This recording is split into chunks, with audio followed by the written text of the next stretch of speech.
친핵성 방향족 취한 반응은 어쨌든 반응 기질은 방향족 화합물이고요. 친핵성 반응이기 때문에 이번에는 방향족 화합물이 친전자체 역할을 하는 거죠. 자, 친전자체 역할을 하기 때문에 친핵체가 방향족 화합물을 공격하게 되는데, 자, 방향족 화합물은 전자가 풍부한 화학종이죠. 그래서 친핵체로서 쓰이는 성격이 더 맞는 겁니다. 물론 방향족 화합물이 굉장히 공명 안정화로 인해서 안정한 상태고 친핵성도가 아주 높지는 않지만 그렇다고 해서 친전자체로서의 성격이 더 크다? 이렇게 볼 수는 없는 거잖아요. 방향족 화합물은 전자가 풍부하기 때문에 친핵체로서의 성격이 방향족 화합물로서의 성격으로는 더 맞는 거예요. 그러면 전자가 풍부한 방향족 화합물이 친전자체 역할을 해야 된다? 친전자체는 전자상의 공격을 받는 거잖아요. 전자적인 밀도가 낮아야 된다는 얘기예요. 전자가 풍부한 화학종인 벤젠고리가 전자가 부족한 친전자체 역할을 한다. 그러니까 전자적인 밀도로만 보면은 그렇게까지 일반적이진 않은 반응이다라고 볼 수 있는 겁니다. 우선 그 점 기억해 두시고요. 자, 그래서 지금 방향족 고리가 친전자체 역할을 하는 거죠. 그래서 대부분의 경우는 이탈계를 가지고 있습니다. 이탈계를 가지고 있어야 치환되는 거잖아요. 치환되는 거기 때문에 그 이탈기가 다른 친핵체로 바뀌는 거죠. 그래서 친핵체가 공격을 하면서 요 이탈기로 떨어뜨리고 X라고 하는 치환기를 그래서 이제 친핵체가 연결이 되는 형태. 이게 이제 친핵성 방향적 치환 반응의 가장 대표적인 형태가 됩니다. 자, 전자가 풍부한 방향적 고리가 전자가 부족한 친전자체 역할을 해야 되기 때문에 친전자성 방향적 치환 반응에 비해서 일반적이진 않아요. 방향적 화합물의 가장 주된 반응은 방향적 고리가 친핵 역할을 하는 친전자성 방향적 치환 반응이에요. 그게 이제 가장 일반적인 반응이고, 친핵성 방향적 치환 반응은 그것보다는 일반적이진 않다. 왜? 전자적인 밀도 자체가 안 맞기 때문에. 자, 그래서 이 반응은 특별한 분자 구조, 반응성이 큰 시야, 그리고 이제 다소 격렬한 반응 조건들을 필요로 합니다. 그래서 이제 특징적으로 이 두 가지 반응으로 진행이 되는데, 전자 끄는 치환기가 붙어 있느냐, 붙어 있지 않느냐, 이거를 가지고 구분하시면 돼요. 그래서 방향적 고리의 전자 밀도를, 방향적 고리의 전자 밀도를 낮춰줄 수 있는 전자 끄는 기가 치환되어 있다. 그러면 방향적 고리 내부의 전자 밀도가 낮아지기 때문에 친전자체로서의 성격이 다소 증가가 되는 거죠. 이 경우는 친핵체로부터 직접 공격을 받을 수가 있습니다. 그래서 이 경우는 첨가, 어디션, 첨가 제거 반응 메커니즘으로 진행이 돼요. 뒤쪽에서 다시 설명을 드릴게요. 자세히. 두 번째로는 전자 끄는 치환기가 붙어 있지 않은 거예요. 그러면 이 경우는 먼저 반응이 진행이 돼서 치환 반응이 진행되는 게 아니라 그 방향적 고리 내부 쪽에서 어떠한 특징적인 반응이 진행이 돼서 친핵체로부터 공격을 받기 굉장히 쉬운 상태, 즉 반응성이 굉장히 높은 상태의 물질로 먼저 변화가 됩니다. 뒤쪽에 나오겠지만 그 화합물이 벤자인이라고 부르는 물질인 거죠. 그래서 벤자인 화합물이 생성이 되는 거고요. 그래서 이 경우는 이제 제거 반응이 먼저 일어나고 그 다음에 첨가 반응이 진행이 됩니다. 그래서 친핵성 방향적 치환 반응 이 두 가지 메커니즘으로 진행이 되고요. 첨가, 제거, 제거, 첨가 이 순서가 다른 겁니다. 기억해 두시고 제일 먼저 이제 첨가 제거 반응부터 보도록 할게요. 이탈기를 기준으로 이제 대부분 할로젠기가 이탈기로 붙어 있는데 이탈기를 기준으로 오소 위치나 파라 위치에 강력한 전자 끄는 기가 존재하는 방향적 화합물과 친핵체와의 반응입니다. 자, NO2기 정도만큼의 강한 전자 끄는 기가 붙어 있어야 돼요.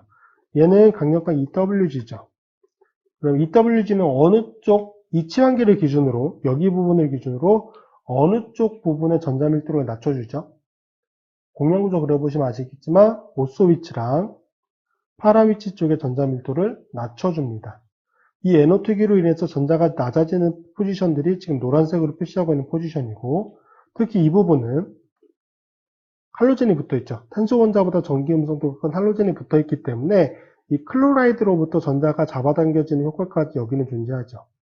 그래서 여기 부분이 전자 밀도가 제일 낮은 탄소 원자가 됩니다. 당연히 친핵체가 공격을 한다? 어디를 공격하겠어요? 여기 부분을 공격하겠죠. 여기 부분을 공격하고 중간체를 거쳐서 이제 클로라이드라고 하는 이탈기를 떨어뜨리면서 OH기로 치환된 형태의 화합물이 생성이 되는 거죠. 이거는 메커니즘을 그려보면서 다시 한번 설명드리도록 하겠습니다.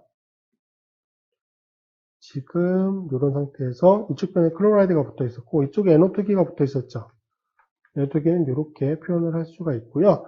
자, 말씀드린 것처럼 여기 부분에 전자밀도가 제일 낮죠. 그래서 하이드록사이드가 전자쌍이 가지고 이 부분을 공격합니다. 자, 이게 공격한다고 해서 바로 클로라이드가 떨어지는 게 아니에요. 그렇게 되면 이제 SN2 타입인데 방향적 고리는 SN2 타입의 반응이 진행되는 기질은 아니기 때문에 그래서 공격을 받았고 여기 파이 전자가 끊어지면서 이렇게 전자 이동이 일어납니다. 자, 그래서 이 부분에 지금 클로라이드랑 OH가 붙어 있고요. 여기 부분들은 변화가 없었고 여기에 이중결합이 되면서 O-가 되죠.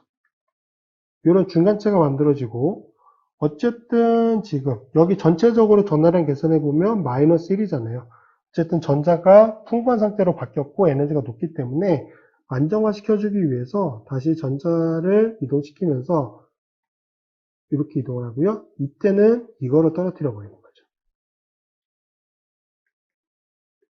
그래서 다시 방향적성을 회복합니다. 얘도 방향적 화합물이 깨지는 상태의 안정도 불안정해지기 때문에 얘도 이제 다시 방향성을 회복하는 치열하는 형태로 진행이 되고요. 이 상태로 변화가 되죠. 자, 지금 OH기라고 하는 하이드록사이드가 여기 친전자체로 공격을 했죠. 그래서 이 과정이 첨가 반응이에요. 어디션 메커니즘으로 진행이 되는 거고, 여기는 이제 전자 이동이 일어나는 상태에서 여기 노란색으로 표시하고 있는 과정이 전자를 밀면서 클로라이드랑 이탈계를 떨어뜨렸죠. 그래서 이 과정이 제거 반응입니다. 그래서 첨가 제거 반응 메커니즘으로 진행이 되는 거고요. 자, 다시 한번 말씀드리지만 NO2기 정도만큼의 강력한 전자 끄는기가 붙어 있어야지만 방향적 고리가 친전자체적인 성격으로 변화가 될 수 있는 겁니다. 자, 그래서 두 단계로 진행이 되고요. 첨가 제거 반응이죠. SN2나 SN5 메커니즘은 아닙니다. 네, 요거 주의해 주셔야 되고, 자, 이탈기인 X의 종류에 따라서 반응 속도가 달라지게 되죠. 일반적인 치환 반응에서는, 일반적인 이제 그 방향적 화합물이 아닌 지방적 화합물의 치환 반응에서는 이탈성이 좋은 할로젠일수록, 즉, 플로라이드에서 아이오다이드로 갈수록 이탈기로서의 성격이 좋았죠. 그때가 이탈기로서의 성격이 좋아지기 때문에 반응 속도가 빨라졌는데, 이 경우는 플로라이드가 반응 속도가 제일 좋습니다. 왜 그러느냐? 여기서 속동 결정 단계가 뭐죠? 여기 과정이거든요. 여기가 rate determining step이에요. 그 말은 친액체가 공격을 하는 과정이 속도 결정 단계고, 그럼 거기서 제일 중요한 건 뭐다? 방향적 고리의 전자 밀도를 낮출 수 있는 성격이 크면 클수록 반응 속도가 빨라지게 되겠죠. F, Cl, Br, 아이오다이드 중에서 전기 음성도 제일 큰 거 뭐예요? 얘잖아요. 여기에 플로라이드가 붙어 있을 때가 방향적 고리로부터 전자를 가장 많이 땡겨갈 수 있기 때문에 방향적 고리의 전자 밀도를 제일 낮춰줄 수 있는 거죠. 그 말은 반응 속도를 제일 빠르게 할 수 있다는 얘기고, 이게 rate determining step이기 때문에 플로라이드가 붙어 있을 때가 반응 속도가 제일 빠른 겁니다. 그래서 요거는 좀 성격 기억해 두셔야 돼요. 순서. 자, 두 번째로는 이제 엘리미네이션 어디션 반응입니다. 앞쪽의 반응처럼 전자 끄는기가 붙어 있지 않은 상태에서의 반응인 거고요. 그러면 무턱대고 그 친액체가 방향적 화합물을 공격할 수 있느냐? 그럴 수는 없어요. 어쨌든 방향적 화합물은 전자가 풍부한 거기 때문에 일반적인 친액체로부터 바로 공격을 받기는 어렵습니다. 그래서 얘는 어떻게 하느냐? 벤자인이라고 하는 중간체를 먼저 생성을 하는데 이 벤자인 중간체가 생성되는 과정이 제거 반응 단계예요. 자, 그래서 반응의 특징으로 반응의 진행을 위해서는 강염기, 매우 강한 염기가 필요하고요. 가장 많이 쓰는 게 NaNH2라고 하는 소듐 아마이드입니다. 그리고 이제 뒤쪽에 나오겠지만 NaNH2는 처음 단계에서는 보통 염기 역할로 쓰이게 되고요. 두 번째 반응 단계에서는 친액체로 쓰입니다. 그래서 NaNH2의 NH2-죠. 실제 반응에 참여하는 거는 요것들의 역할을 구분해 주셔야 돼요. 브로모 벤젠이죠. 이 화합물에 NH2-라고 하는 아마이드 음이온을 처리해 주게 되면은 NH2기로 Br기가 치환된 형태의 화합물이 만들어지는데, 지금 요 탄소 원자를 기준으로 해서 NH2기가 공격하는 쪽이 두 군데가 됩니다. 어쨌든 여기는 치환기가 없는 상태이기 때문에 이 두 화합물은 같은 화합물이지만, 만약에 치환기가 존재한다? 그럼 서로 다른 화합물이 되는 거죠. 요거 선택적인 측면까지 확인해 두셔야 되고, 그래서 메커니즘은 어떻게 진행되느냐? 이 상태에서 지금 Br이었죠.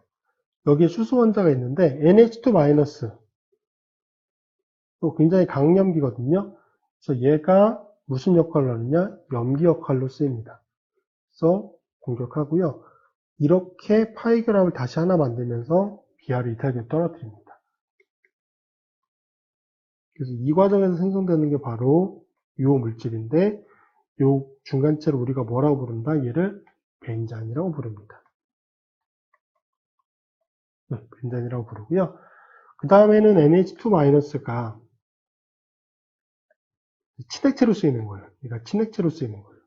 그러면 이 벤자인은 뭘로 쓰이는 거다? 친전자체로 쓰이는 것이 되겠죠.